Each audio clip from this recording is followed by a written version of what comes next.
برطانیہ کے عام انتخابات میں لیبر پارٹی کی جیت۔ دہشت گردی کے خلاف جنگ میں طالبان ہمارے اتحادی ہیں، صدر پوٹن۔ مجوزہ امن منصوبہ، اسرائیل کا مذاکرات کے لیے وفد بھیجنے کا فیصلہ۔ وائس آف امریکہ واشنگٹن سے اہم خبروں کے ساتھ محمد جلیل۔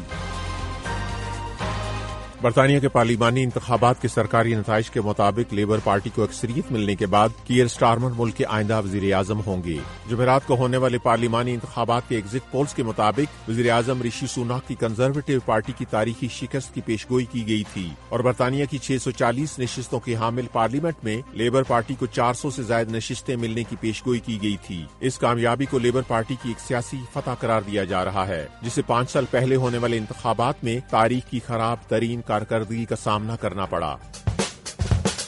یہ وائس آف امریکہ واشنگٹن ہے۔ اسرائیلی وزیر اعظم نیتن یاہو نے امریکی صدر بائیڈن کو بتایا ہے کہ انہوں نے حماس کے ساتھ یرغمالیوں کی رہائی کے مجوزہ معاہدے پر معطل مذاکرات شروع کرنے کے لیے وفد بھیجنے کا فیصلہ کیا ہے۔ اسرائیلی مذاکراتی ٹیم کے ذرائع کا کہنا ہے کہ حماس کی جانب سے معاہدے کی شرائط پر نظر ثانی کرنے کے بعد غزہ جنگ بندی کا معاہدہ طے پانے کے امکانات بڑھ گئے ہیں۔ وائٹ ہاؤس کا کہنا ہے کہ بائیڈن اور نیتن یاہو نے جمعرات کو فون پر مجوزہ معاہدے کی ممکنہ شرائط پر حماس کے رد عمل پر تبادلہ خیال کیا۔ بیان کے مطابق صدر بائیڈن نے نیتن یاہو کے امریکی، قطری اور مصری ثالثوں کے ذریعے اسرائیلی مذاکرات کاروں کے ذریعے معاہدہ کرنے کے فیصلے کا خیر مقدم کیا ہے۔ صدر بائیڈن کی طرف سے مئی میں پیش کیے گئے مجوزہ معاہدے میں غزہ میں جنگ بندی اور حماس کی حراست میں 120 اسرائیلی شہریوں کی رہائی شامل ہے۔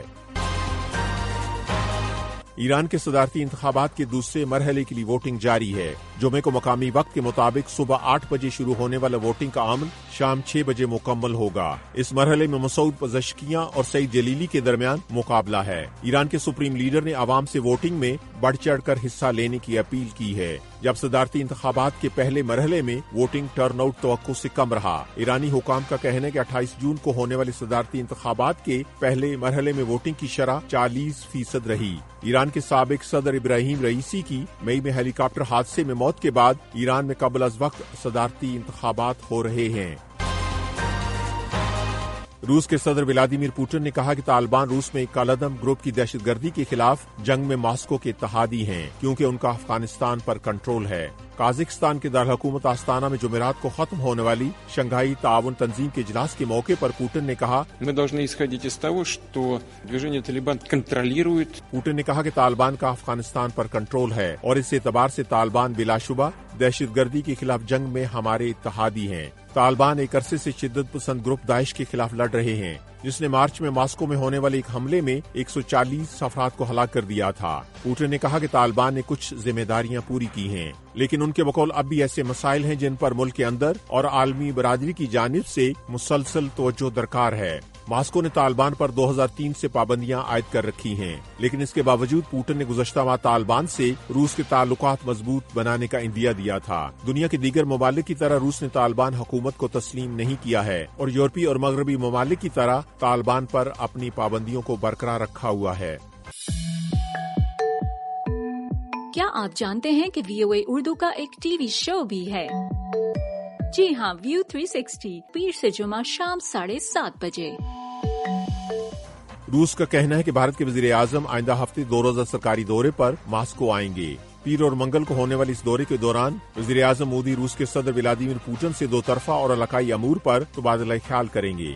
سرد جنگ سے روس اور بھارت کے اچھے تعلقات رہے ہیں اور ماسکو کے لیے ایک اہم تجارتی شراکت دار کے طور پر نئی دہلی کی اہمیت اس وقت بڑھ گئی جب روس نے فروری 2022 میں یوکرین پر حملہ کیا تھا۔ مودی ماسکو کا دورہ حال ہی میں قازقستان کے دارالحکومت آستانہ میں ختم ہونے والی شنگھائی تعاون تنظیم کے اجلاس کے بعد کریں گے، جس میں چین کے صدر شی جن پنگ، روس کے صدر ولادیمیر پوٹن اور پاکستان کے وزیر اعظم شہباز شریف سمیت کئی دیگر رکن ممالک کے رہنماؤں نے شرکت کی تھی، لیکن مودی اس کانفرنس میں شریک نہیں ہوئے تھے۔ وائس آف امریکہ واشنگٹن کی اردو سروس سے خبروں کا یہ بلیٹن اب ختم ہوتا ہے۔ میں ہوں محمد جلیل اور ایڈیٹر تھی سارہ حسن۔